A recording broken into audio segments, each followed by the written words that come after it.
So hello everyone, स्वागत है आप सभी का जी वर्ल्ड में। तो एक्चुअली हमारे चैनल का नाम पहले जो था जीनियस वर्ल्ड था, लेकिन तो पिछले हफ्ते हमने इसका नाम चेंज करके जी वर्ल्ड कर दिया है। तो उम्मीद है दोस्तों आप सब कंफ्यूज नहीं होंगे। तो दोस्तों आज की इस वीडियो में बेसिकली हम कुछ मिस्टेक्स को बताने वाले हैं, इन्वेस्टमेंट से रिलेटेड मिस्टेक्स जो कर रहे हैं नए नए इन्वेस्टर जो मार्केट में आ रहे हैं अभी के डेट में। उनमें देखने को मिला है कि बहुत ही ज़्यादा वो लोग मिस्टेक कर रहे हैं जिनसे उनका बहुत ही अच्छा खासा लॉस हो जा रहा है। और वो स्टॉक मार्केट में कदम तो रखते हैं बहुत ही ज़्यादा मोटिवेटेड होकर, लेकिन जैसे उनका लॉस होता है वो फिर से डीमोटिवेट हो जाते हैं और बोलते हैं कि स्टॉक मार्केट जो है सट्टा है, जुआ है, और इससे दूर भागने लगते हैं। तो हमारा ये वीडियोस बनाने का मेन मकसद ये है कि हम उन लोगों को ये बता सके, समझा सकें कि वो क्या मिस्टेक है जो कि वो कर रहे हैं और किन बातों पे फॉलो करके, किन चीज़ों को फॉलो करके वो इन मिस्टेक से बच सकते हैं और सेफली जो है अपना इन्वेस्टमेंट कंटिन्यू रख सकते हैं और लॉन्ग टर्म में जो है अच्छा वेल्थ गेन कर सकते हैं। दोस्तों तो याद रहे, हम जो कुछ भी बताते हैं वो लॉन्ग टर्म के लिए ही बताते हैं, क्योंकि शॉर्ट टर्म में प्रॉफिट जो है वो बनाना जो है हमारी सारी वीडियो जो हमारी है वो इसी से रिलेटेड है कि लॉन्ग टर्म में वेल्थ कैसे बनाए। शॉर्ट टर्म का जो है हम कोई वीडियो नहीं बनाते हैं और ना ही हम खुद शॉर्ट टर्म या शॉर्ट सेलिंग करते हैं या ट्रेडिंग वगैरह से हम दूर रहते हैं, और ना ही हम अपने व्यूअर्स को ये सजेस्ट करते हैं कि वो ट्रेडिंग करें। हम बट उनकी अगर इच्छा है, उनका मन है तो कर सकते हैं, बट हम इन सब चीज़ों से दूर रहते हैं। तो मेरी सजेशन यही होगी कि ट्रेडिंग से दूर रहे, वो बहुत ही ज़्यादा रिस्की है। वो सब जब तक आपके पास 2-4-5 सालों का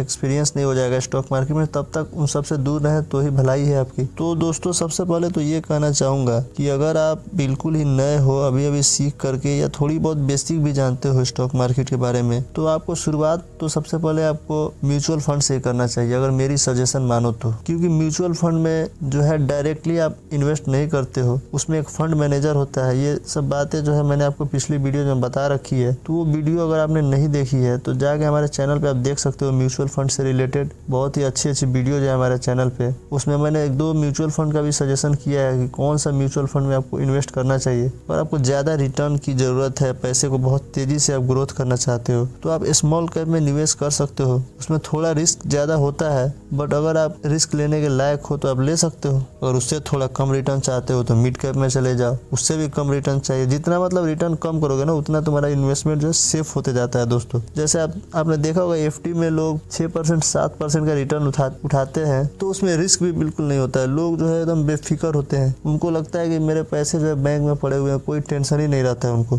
लेकिन उनको ये नहीं दिखता है कि उसमें जितना तेजी से उनका पैसा बढ़ रहा है उतना तेजी से कम भी हो रहा है इन्फ्लेशन की वजह से। तो बहुत से लोगों को ये बात समझ में नहीं आती है। आज के डेट में इंडिया में बहुत से लोग ऐसे भी हैं जो इन्वेस्टमेंट से बहुत अच्छा वेल्थ बना रहे हैं, लेकिन उनसे भी ज़्यादा लोग आपको ऐसे देखने को मिल जाएंगे जिनको इन्वेस्टमेंट के बारे में कुछ खास पता ही नहीं है। वे बस यही जानते हैं कि ज़मीन खरीदना है, सोना खरीद लेना है और एफडी कर लेना है, बस ये 2-4 चीज़ों के बारे में वो जानते हैं। लेकिन अगर स्टॉक मार्केट के बारे में किससे पूछो या म्यूचुअल फंड का पूछो तो आपको ऐसे बहुत से लोग मिल जाएंगे जिनको पता भी नहीं है ये सब होता क्या है। इनफैक्ट खुद मुझे भी नहीं पता था बहुत सालों तक, लेकिन फिर मुझे जब पता चला, मैंने इन सब के बारे में सीखा, तो मेरा बहुत ही ज़्यादा इंटरेस्ट आया इन सब चीज़ों में। तब से मैं रेगुलर इन्वेस्ट कर रहा हूँ और अपने व्यूअर्स को भी हमेशा ये चीज़ें सिखा रहा हूँ। जैसे जैसे हर दिन मैं भी सीखता हूँ और आप सबको भी सिखाने की कोशिश करता हूँ। तो अगर आप चाहते हो हर दिन कुछ नया सीखना है स्टॉक मार्केट के बारे में और म्यूचुअल फंड और टोटल इन्वेस्टमेंट के बारे में, तो आप हमारे चैनल को सब्सक्राइब कर सकते हैं। इसमें हम इस टाइप की बहुत सी वीडियोस लाते रहते हैं जिससे आपकी नॉलेज जो है हमेशा गेन होती रहेगी। और ये बात तो आप जानते हो दोस्तों, जितनी ज़्यादा नॉलेज होगी उतनी ही ज़्यादा आप पैसा कमा सकते हो। तो चलो इसी के साथ हम आगे बढ़ते हैं। तो मैं ये बता रहा था आपको कि सबसे पहले आपको स्टार्टिंग जो है म्यूचुअल फंड से ही करनी चाहिए।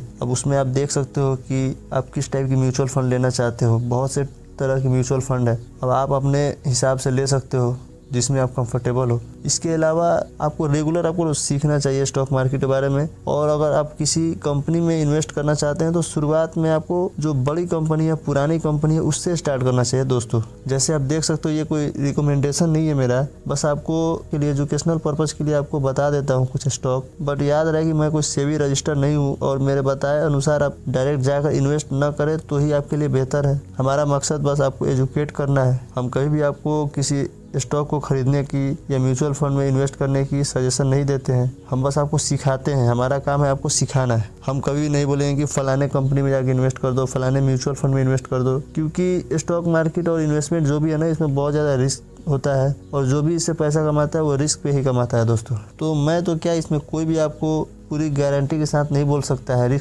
रिस्क तो होता है दोस्तों इसमें। तो आपको बड़ी कंपनियों से शुरुआत करना चाहिए। पहले तो म्यूचुअल फंड से शुरुआत करो, 2-4-6 महीना 1 साल तक म्यूचुअल फंड में इन्वेस्ट करो, जानो क्या होता है म्यूचुअल फंड। हमारी वीडियोस देखो, और भी यूट्यूब पे बहुत सी अच्छी वीडियोस है। लेकिन हाँ, याद रहे जो यूट्यूब पे बहुत सी गलत वीडियोस भी हैं जिसमें उल्टे सीधे इन्फॉर्मेशन दिया होता है। कुछ व्यूज़ के लालच में, कुछ पैसों के लालच में लोग झूठ सच कुछ भी वीडियो बना देते हैं। किसी भी फर्जी स्टॉक के बारे में उल्टे सीधे चढ़ा बढ़ा के बोल दिए, और लोग अंधाधुंध उसमें पैसा लगाते हैं और बाद में वो लॉस उठाते हैं। फिर वे इन्वेस्टमेंट को बोलते हैं सट्टा है, जुआ है। तो ये गलती उनकी भी है और उन यूट्यूबर्स की भी है जो ऐसी वीडियोस बनाते हैं। तो प्लीज़ मैं आपको यही बताना चाहता हूँ कि इस तरह के कंटेंट से दूर रहें। जो जेन्युइन कंटेंट है उन्हें ज़रूर से सब्सक्राइब करके रखें और उन्हीं का वीडियो रेगुलर बेसिस पे आप देखते रहें। आप यूट्यूब पे जाकर बहुत से चैनल देख सकते हो जो अच्छी वीडियोज़ बनाती हैं और जो बिल्कुल जेन्युइन बात बताते हैं किसी भी कंपनी और म्यूचुअल फंड्स के बारे में। तो बड़ी कंपनी में आप जाकर देख सकते हो, रिलायंस इंडस्ट्री हो गया, आपका HDFC बैंक हो गया, TCS हो गया, इन्फोसिस हो गया, ITC हो गया। ये सब बहुत ही पुरानी और बहुत ही अच्छा स्ट्रॉन्ग फंडामेंटल है इन सब कंपनियों का।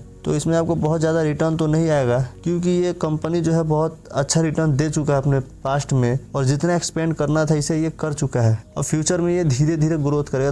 दोस्तों बेसिकली होता ही है ना कि जो छोटी कंपनी होती है वो शुरुआत में बहुत ही तेज़ी से वो ग्रोथ करती है, या तो बंद हो जाएगी या फिर बहुत ही तेज़ी से इन्वेस्टर का जो पैसा है उसको डबल ट्रिपल करते जाएगी लगातार। देखते देखते 5 साल 10 सालों के अंदर में वो कंपनी अपने इन्वेस्टर के पैसे को 100 गुना 200 गुना तक बढ़ा देगी। तो इसीलिए बोलते हैं कि स्मॉल कंपनी जो उसमें रिस्क ज़्यादा होता है लेकिन रिटर्न भी बहुत ज़्यादा होता है। उसके बाद वो कंपनी जो है अपने आप को इतना बड़ा बना लेगी कि वो मिड साइज कंपनी में आ जाएगी। जब मिड साइज में आ जाएगी तो थोड़ा उसका ग्रोथ जो है स्लो हो जाएगा, रिटर्न थोड़ा कम देगी, और धीरे धीरे वो कंपनी फिर ऊपर की ओर बढ़ेगी। ऐसे ही करते करते फिर वो लार्ज कैप में आ जाएगी। तो ऐसे ही जो ये कंपनी मैं आपको बता रहा हूँ, HDFC, रिलायंस इंडस्ट्री, ये सब कभी बहुत छोटी कंपनी हुआ करती थी। टाइटन हो गया, तो ये सब बहुत छोटी कंपनी हुआ करती थी कभी, फिर ये स्मॉल से मिड साइज की हुई, मिड साइज से लार्ज कैप की हो चुकी है। तो जैसे जैसे ये कंपनी बड़ा और पुरानी होती जाती है, इसमें जो है रिस्क कम होते जाता है और इसका रिटर्न भी कम होते जाता है दोस्तों। तो इस बात का हमेशा ध्यान रखें कि किसी भी स्टॉक का जो कंपनी का जो ये है स्टॉक है, जैसे जैसे वो कंपनी बड़ा होगा ना वैसे वैसे रिटर्न कम देते जाएगा और वो कम रिस्की होते जाएगा।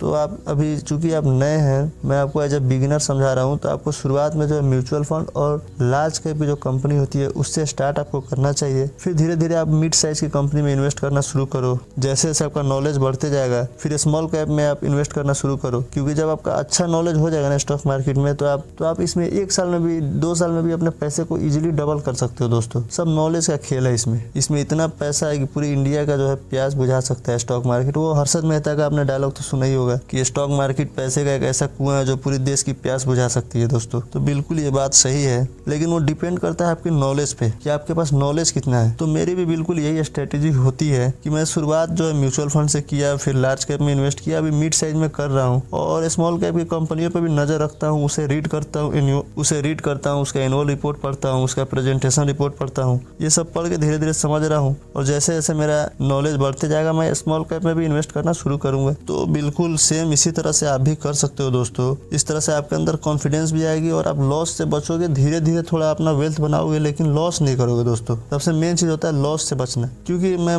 ये मानता हूँ कि अगर कोई नया इन्वेस्टर जब लॉस करता है ना तो उसका जो है वो बहुत ही ज्यादा डिमोटिवेट हो जाता है, वो डरने लगता है फिर इन्वेस्टमेंट से, क्योंकि पैसे इतने आसानी से नहीं कमाए जाते। मैं मानता हूँ ये बात। तो अपना हार्ड एंड मनी जो है वो बचा के धीरे धीरे इन्वेस्ट करो, जैसे मैं बता रहा हूँ। पहले म्यूचुअल फंड में जाओ, फिर लार्ज कैप, फिर मिड कैप, फिर स्मॉल कैप में आओ। और रही बात पेनी स्टॉक की, तो इससे आपको अभी दूर रहना चाहिए जब तक आप बहुत अच्छा एक्सपीरियंस आपके पास नहीं हो जाए। और पेनी स्टॉक में कभी भी बहुत ज्यादा निवेश नहीं करना चाहिए। अगर आप पेनी स्टॉक में निवेश करते भी हो तो बहुत थोड़ा अमाउंट ही निवेश करो तो ज्यादा बेहतर है दोस्तों। तो यही था हमारा आज का वीडियो दोस्तों। अगर वीडियो पसंद आए तो प्लीज लाइक करें, शेयर करें एंड सब्सक्राइब करें। मिलते हैं ऐसी कोई अगली वीडियो के साथ, तब तक के लिए जय हिंद दोस्तों।